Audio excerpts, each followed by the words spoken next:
இவர் இந்த மாதிரி தூக்கி சிகரெட்டை போட்டார், அதே மாதிரி நானும் போடுவேன்றது அவர் அந்த படத்து காட்சிக்காக தேவைப்பட்டது செய்திருக்கலாம். அதை நீங்கள் பின்பற்ற வேண்டும் என்பது இல்லை. அப்போ சினிமாவில் அருவாள் எடுத்து வெட்டிட்டு இருக்காங்க. இப்போ வெட்டிட்டு இருக்க முடியுமா? இப்போ தேர்தல் 2026 தேர்தலை சந்திக்க போயிட்டுருக்கேன். அந்த ஆதங்கத்தை ஏற்கனவே மாநில தலைவரை வெளிப்படுத்தி மறுநாளே போய் ஒரு மனு கொடுத்ததை நீங்களும் பார்த்துட்டீங்க. அதற்கான எல்லா பணிகளும் செய்து யாருக்கெல்லாம் பதவி போடாமல் இருக்காங்களோ அது உடனடியாக கண்காணிக்கப்பட்டு அந்த பதவிகள் வழங்கப்பட்டு கொண்டிருக்கின்ற என்ற மகிழ்ச்சியான செய்தியை உங்களுக்கு தெரிவிச்சுக்கிறேன்.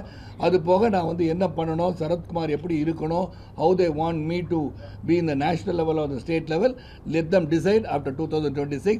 உங்களை எல்லாம் வெற்றி விழாவிலே சந்திக்கிறேன். தேர்தல் பிரச்சாரத்தை செல்ல இருக்கின்றேன். இல்லை ஒன்றே ஒன்று சொல்லிடுறேன்.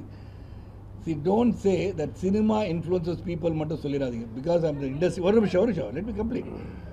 I am from the industry. நான் புரட்சி தலைவர் மக்கள் தலைவர்களை பார்த்து நான் வளர்ந்துருக்கேன். இப்போ அதே மாதிரி பல படங்கள் நான் பார்க்குறேன்.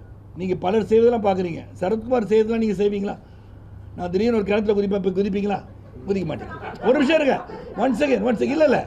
See, there is certain level that you maintain your fan following also.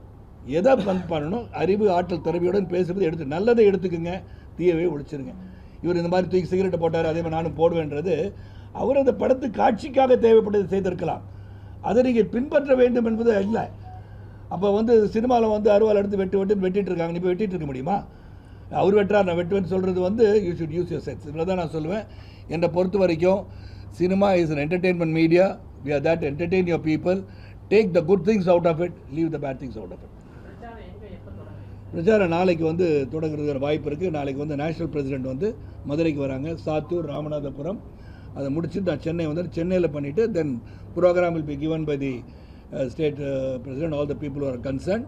அதை எடுத்துகிட்டு நான் தொடர்ந்து பிரச்சாரம் 21ஆம் தேதி வரைக்கும் பண்ணேன். இப்போது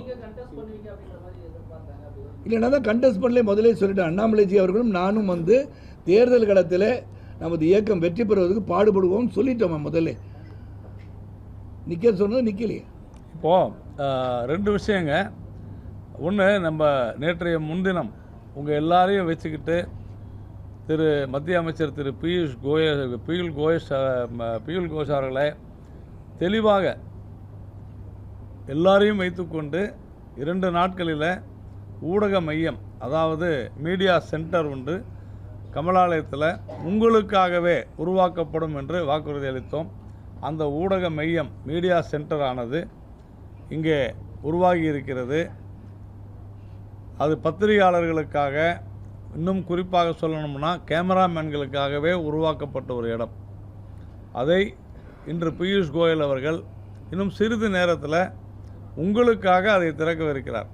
இது பிஜேபிக்காக இல்லை, பிஜேபியினுடைய நிகழ்ச்சிகளை, அந்த ப்ரெஸ் மீட்டுகளை எல்லாவற்றையும் நீங்கள் ஒளிபரப்புவதற்காக, எங்களுக்கு உதவுவதற்காக உங்களுக்கு நாங்கள் வசதி வாய்ப்புகளை ஏற்படுத்தி தர வேண்டும் என்று உருவாக்கப்பட்டது.